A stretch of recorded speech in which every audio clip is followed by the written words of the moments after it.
So there are two processes involved with protein synthesis. First one, transcription. And the second one is translation.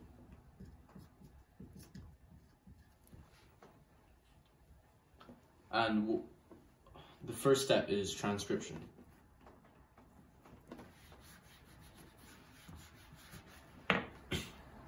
So the DNA, which is a double helix,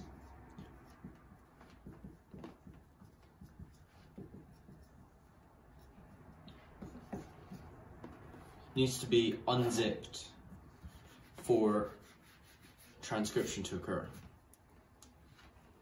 And that's exactly what happens with the use of helicase.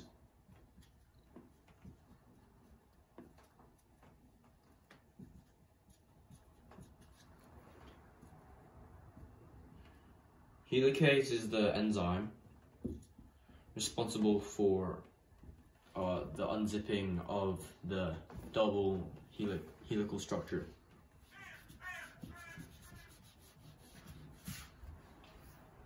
And once it's unzipped, then transcription can start. So this is the template strand, which is the complementary strand to the said strand, which will be copied.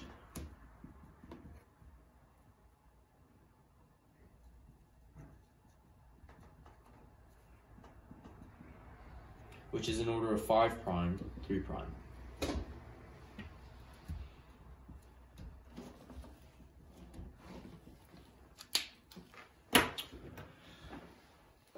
Free nucleotides float around in the nucleus, which then hydrogen bonds form between the free nucleotides and the template strand, the complementary bases. So T.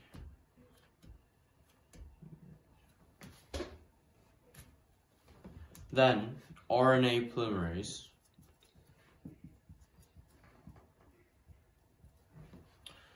makes these nucleotides into a polynucleotide by catalyzing each of these bonds, catalyzing the nucleotides, forming phosphodiester bonds between the nucleotides.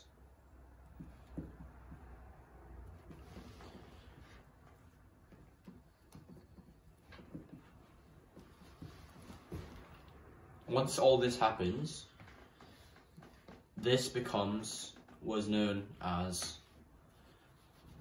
mRNA.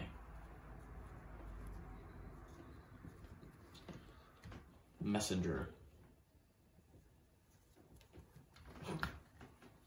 RNA. And once that messenger RNA is formed, what happens is that it dissociates from the template strand, which means the hydrogen bonds between the bases breaks, which causes it to split apart. And for the second process of translation to occur, it needs to be with a ribosome, and ribosomes aren't present in the nucleus. Therefore, the mRNA has to leave the nucleus into the cytoplasm, where the RER is found, which has ribosomes present.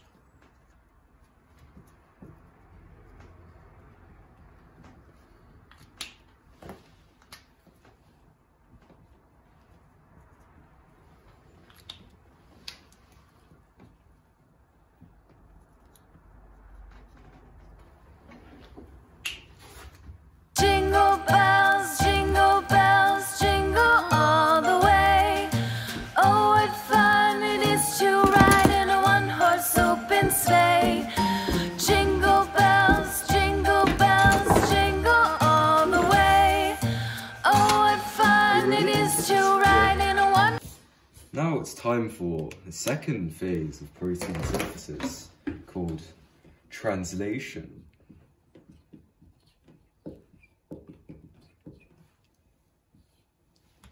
First, the tRNA molecules out in the cytoplasm are feeling a bit lonely. They're feeling a bit unloved. So this is a tRNA molecule in the cytoplasm. So once the mRNA enters the ribosome, which looks like this, with its codons that I'll put in later,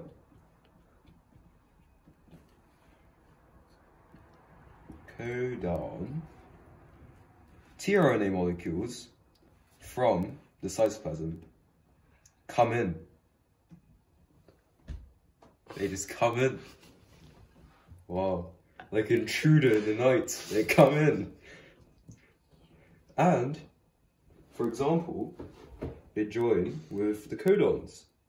Well, the anticodons join with the codons.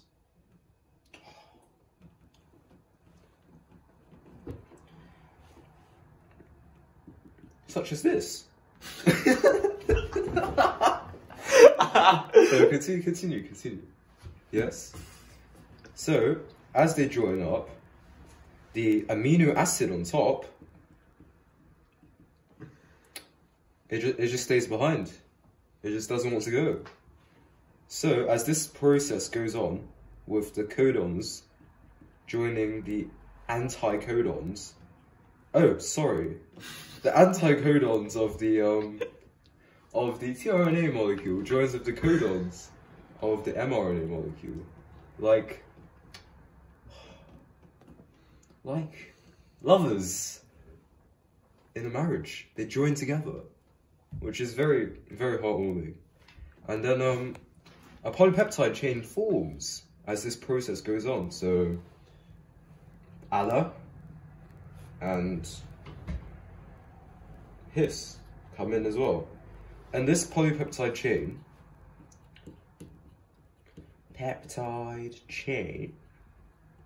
forms protein eventually once it's big enough.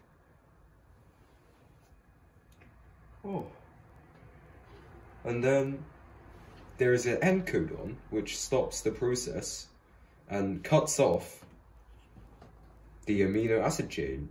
And then the amino acid chain later in life goes, it's like a school trip with the children. they go into the look how happy they are. I might as well just draw their bodies as well. They go into the Golgi apparatus, which is like a modification center. Oh, that looks like a Golgi apparatus. Apparatus. And afterwards, amino acid is formed.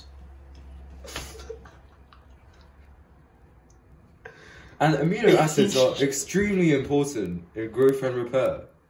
And they're important to grow big muscles.